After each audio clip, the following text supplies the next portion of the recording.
Ladies and gentlemen, I am Chrislyn Lashington.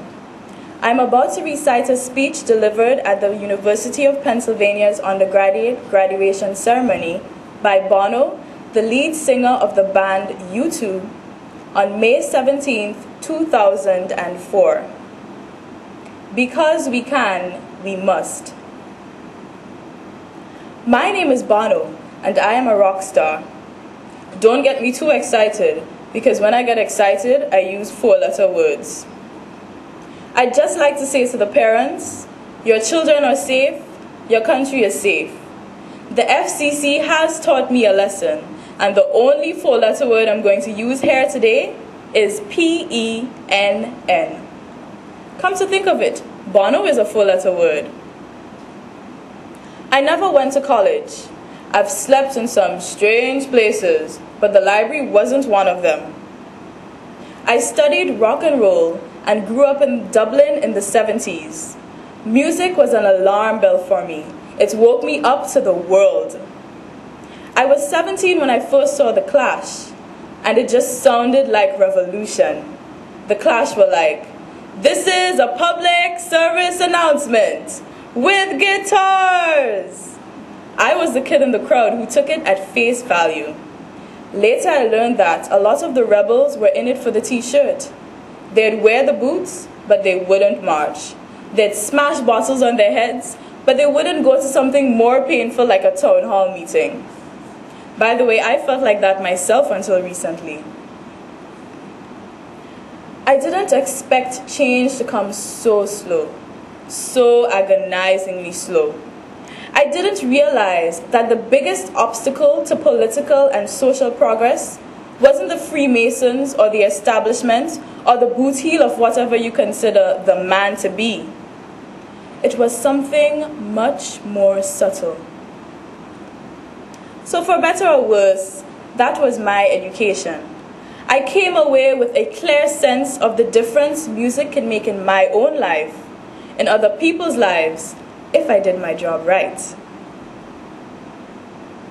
For 4 years, you've been trading, buying, and selling everything you've got in this marketplace of ideas, the intellectual hustle.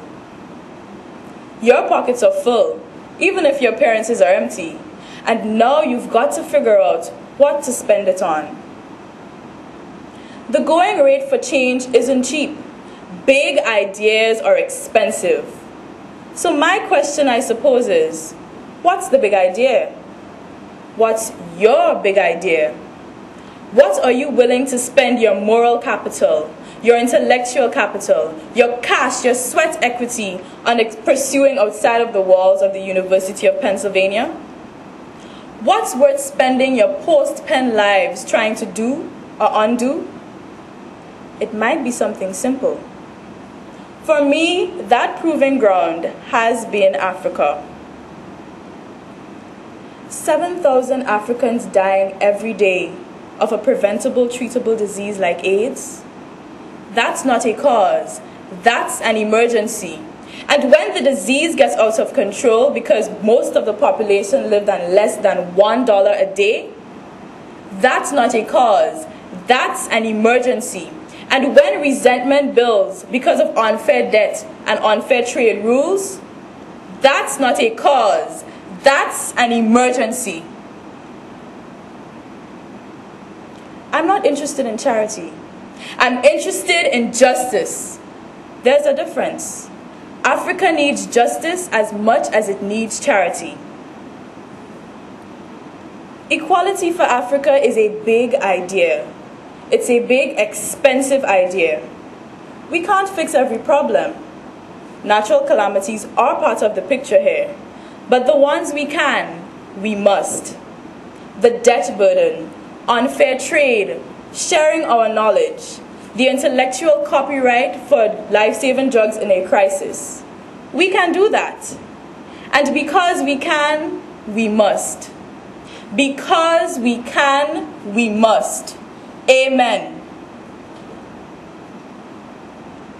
This is the straight truth, the righteous truth. It's not a theory, it's a fact. The fact is that this generation, yours, my generation, we can be the first to look at poverty and disease, look across the ocean to Africa and say with a straight face, we can be the first to put an end to this stupid extreme poverty, where in a world of plenty, a child can die of lack of food in its belly. Every era has its own defining struggle, and the fate of Africa is one of ours. It's not the only one, but in the history books, it's going to make the top 5 what we did or did not do. But whether it's this or something else, I hope you'll pick a fight and get in it.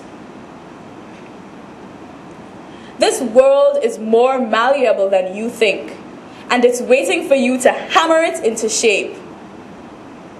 That's what this degree of yours is, a blunt instrument. So go forth and build something with it. This is the time for bold measures. This is the country, and you are the generation. Thank you.